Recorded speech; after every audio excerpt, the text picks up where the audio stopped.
పవన్ కళ్యాణ్ గారు, మీరు సంపూర్ణ ఆరోగ్యవంతులై తిరిగి వచ్చినందుకు సంతోషం. మీరు సంతోషంగా ఉండాలి అని చెప్పేసి మనస్ఫూర్తిగా కోరుకుంటున్నాం. వాట్ ఎవర్ ఇట్ ఈస్, అన్ని సమస్యల నుంచి మీరు త్వరితగతిన కోలుకోవాలని చెప్పేసి మనస్ఫూర్తిగా కోరుకుంటున్నాను. ఇన్ని సమస్యల మధ్య మీరు రాజకీయం చేయాలన్నా, ఎందుకంటే మీరు పెద్దగా చేసేది కూడా ఏం లేదు. ఉప ముఖ్యమంత్రిగా ఉండి మీరు అటు ఇటు తిరగడం తప్ప మీరు ఏం చేయట్లేదు.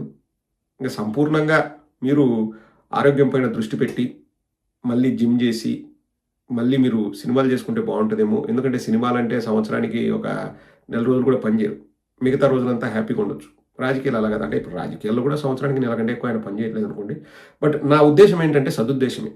ఆరోగ్యం బాగలేనప్పుడు, లేకపోతే ఆరోగ్యాన్ని మెరుగుపరచుకోవాలనుకున్నప్పుడు మీరు వాటిపైన దృష్టి పెట్టి రాజకీయాలు మానేస్తే మంచిదని. ఈ మాట అన్నాను అనుకోండి, మళ్ళీ మీరు భయపడ్డారు అంటారు. ఇంకా జన సైనికులకు తెలిసింది ఒకటే మాట, మీరు భయపడ్డారని.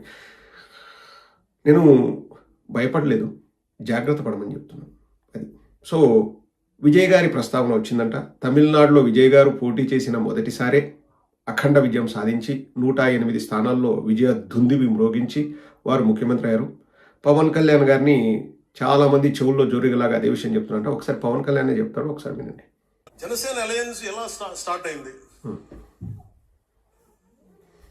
మన ముఖ్యంగా మొన్న తమిళనాడు ఎలక్షన్స్ వచ్చి ఆయన ముఖ్యమంత్రి నన్ను చంపేస్తారు అందరూ.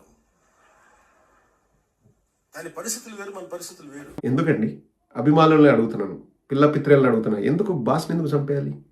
ఇప్పుడు అధికారంలోకి రావడం ముఖ్యం. That is very very important. 21 సీట్లలో పోటీ చేసినామా, 15 సీట్లలో చేసినామా, 10 సీట్లలో చేసినామా ముఖ్యం కాదు. That is not important. అధికారంలోకి రావడమే ఇంపార్టెంట్. అందుకే 21లో కూడా 6-7 సీట్లు తెలుగుదేశం వాళ్ళకి ఇచ్చేసినాం. అధికారంలోకి రావడం ఇంపార్టెంట్.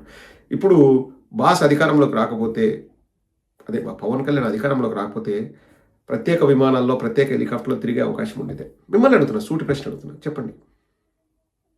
ఇంతకుముందు ఎవరైనా కానీ, అంటే మన కొడాల నాని గారు కానీ ఇంకొకరు కానీ ఆరోగ్య నిమిత్తం హైదరాబాద్కు ఇంకో చోటుకి వెళ్తే, ఆంధ్రప్రదేశ్ ఏమైంది, ఇక్కడ హాస్పిటల్ లేవా, మీరు ఏం పరిపాలన చేస్తున్నారు, ఎందుకు అక్కడికి పోయి చేయించుకున్నారు? పవన్ కళ్యాణ్ గారు కూడా అక్కడే చేయించుకున్నారు. మేము అడగం ఎందుకు నువ్వు హైదరాబాద్ పోయి చేయించుకున్నావు, ఆంధ్రప్రదేశ్లో ఎందుకు చేయించుకోలేదని. ఎందుకంటే ఎవరికి ఎక్కడ కావాలనుకుంటే సౌకర్యం ఉంటే అక్కడ చేయించుకోవచ్చు. అలా మనం అడిగాం అనుకో, వాళ్ళకు మనకు తేడా ఉంటుందే ఉండదు. సో ఇప్పుడు పవన్ కళ్యాణ్ గారు మళ్ళీ అదే అరిగిపోయిన గ్రామోఫోన్ రికార్డును మళ్ళీ మొదలు పెట్టబోతున్నారు. ఎందుకు 2024లో పొత్తు పెట్టుకోవాల్సిన అవసరం వచ్చిందో వాళ్ళు వివరంగా చెప్తారంట. మీరు కూడా ఒక నిమిషం వినండి. మొన్న ఎలక్షన్ తర్వాత మీ అందరూ ఒక మైండ్లో ఒకటి ఉంది. ఆ రోజే కనుక 2024లో మీరు తెలుగుదేశం వెళ్ళకుండా ఉంటే చాలా బాగుండేది అని నా చెవులు వదులు కొట్టేస్తున్నాను. నేను దానికి కారణం చెప్తాను. చెప్పు వినాలనుకుంటాం, చెప్పు. అంటే నేను చాలా ఆలోచించి తీసుకున్న నిర్ణయం. 2019లో వెళ్ళాం. వాటన్నిటితో పాటు నాకు ఆ రోజు చాయిస్ ఉండింది ఒంటరికి వెళ్ళడానికి. ఎందుకంటే దానికి ముందే మనం మచిలీపట్నం చేసాం, 10 లక్షల మంది వచ్చారు జనం. ఒక కష్టపడి పని అయితే నాకు ఆయన కొన్ని అంశాలను కొన్ని విభేదించి ఉండొచ్చు. కొన్ని అంశాలతోటి మేము కూర్చోబెట్టి మాట్లాడుతాను ఈ రోజుకి. అలాంటిది ఆయన జైల్లో పెట్టినప్పుడు అదొక కీలకమైన పరిస్థితి. ఎందుకంటే ఆంధ్రప్రదేశ్కి ఎప్పుడు సమస్య. చెన్నై నుంచి విడిపోయాం, కర్నూలుకి వెళ్ళాం, కర్నూలు నుంచి హైదరాబాద్కి వెళ్ళాం, హైదరాబాద్కి వెళ్తే ఇక్కడ లేదు. పోనీ ఇక్కడైనా పోనీ ఓకే, తెలంగాణలో గొడవ ఉంది, ఆంధ్రప్రదేశ్ మనం తమిళనాడులో గొడవ ఉంది పోనీ ఇక్కడైనా బాగుంటారా అంటే 3 రాజధానులు అంటారు. ఉన్న రాజధాని నచ్చదు. ఇప్పుడు ఎందుకులో వెళ్ళాను 12 బోర్ గన్ను ఏదో ఉంటాయి. ఇవన్నీ అంటే నేను అనేది ఆంధ్రప్రదేశ్ ఎప్పుడు ఒక ఏకత్వం లేదు. అలాంటిది నేనేం చేశాను, నిర్ణయం తీసుకోవాలంటే నేను స్వార్థంగా వెళ్ళిపోయి ఉండొచ్చు. నాకు చాయిస్ ఉండింది ఆ రోజు. కలిసినప్పుడు నేను జైలు నుంచి బయటకు చేంజ్ చెప్పి ఉండొచ్చు. ఆయన త్వరగా బయట ఈ డ్రామా కూడా చేయగలను కదా, నాకు సత్తా ఉంది కదా, చాలా చేయగలను. అది కాదు పాయింట్. ఆ రోజు జైలు నుంచి బయటకు కూడా ఊహించుకున్నాను. ఆయన బయటికి రావాలని నేను కోరుకుంటున్నాను. సొంతంగా పోటీ చేయడం మా మద్దతు ఉంటుందని చెప్పి నేను ఇండివిజువల్గా వెళ్ళిపోయి ఉండొచ్చు.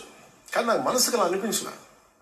పాప ఆయన జైల్లో చూసాం, అరే ఇన్ని కష్టపడ్డాడు పాప ఈయన కూర్చోబెట్టి నాకు ఏమనిపించింది, నాకు ఊర్లే జైల్లో ఆయన కలిసి బయటకు వచ్చే దారే ఉంది. ఇది గోల్డెన్ అవర్. ఇది ఆంధ్రప్రదేశ్ ఇంటెన్సివ్ కేర్లో ఉంది. ఆ రోజు తీసుకునే నిర్ణయమే కీలకం.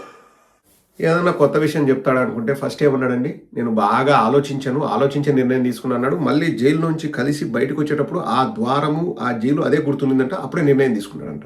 ఇంకా నువ్వు బాగా ఆలోచించింది ఏంది? సరే అబ్బాయి, ఇవన్నీ కాదు, ఇంకా ఇవన్నీ అరిగిపోయిన గ్రామ్ఫోన్ రికార్డే. నేను కూడా ఏదైనా ఇంట్రెస్టింగ్గా చెప్తాను అనుకున్నా కానీ అది చెప్పేటట్టు లేడు.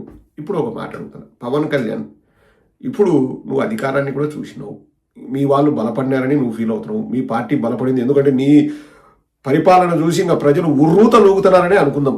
బాగా ఊగి నీలాగే నువ్వు మెడలు రుద్ది వంగి లేచి పండుకొని దొర్లి పొర్లి ఇంకా సోమర్సాల్ట్ చేసి ఇవన్నీ చేసినావు కదా, అట్లే ప్రజలు కూడా ఆనందంతో తాండవం చేస్తున్నారు అనుకుందాం నీ పరిపాలన చూసి.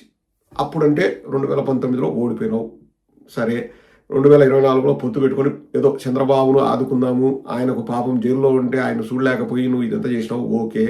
ఇప్పుడు బలపడినావు కదా, ఇప్పుడు నీ పరిపాలన కూడా ప్రజలకు చూపించినావు కదా, ఇంకా పోటీ చేయడానికి ఏమి సొంతంగా ఏం మాయరోగం? దాని గురించి చెప్పాడో లేదో నాకు తెలియదండి. అంటే నెక్స్ట్ నేను సొంతంగా పోటీ చేస్తాను అట్ట చెప్తే మళ్ళా ఆ ప్రాబ్లమ్స్ ఉంటాయేమో తెలీదు. 2029లో పోటీ చేయి. ఈ మాట అడిగామనుకోండి మీరు భయపడుతున్నారు. ఇంకా పిల్ల పిత్రేగాలకు తెలిసింది ఇది ఒక్కటే, మీరు భయపడుతున్నారు. ఒరే నాయన, మీతో చచ్చిపోతున్నారు స్వామి, మీకోసమే కదా చెప్తున్నాం. మీ కొనేదెలా పవన్ కళ్యాణ్ ముఖ్యమంత్రి అయితే మీకు ఆనందమా కాదా? వాళ్ళది అర్థం కాని పరిస్థితి. ఇప్పుడు మీ వారిని ముఖ్యమంత్రి కమ్మనరా స్వామి అని మనం చెప్తున్నాం, మనం ఏమన్నా తప్పు చెప్తున్నామండి?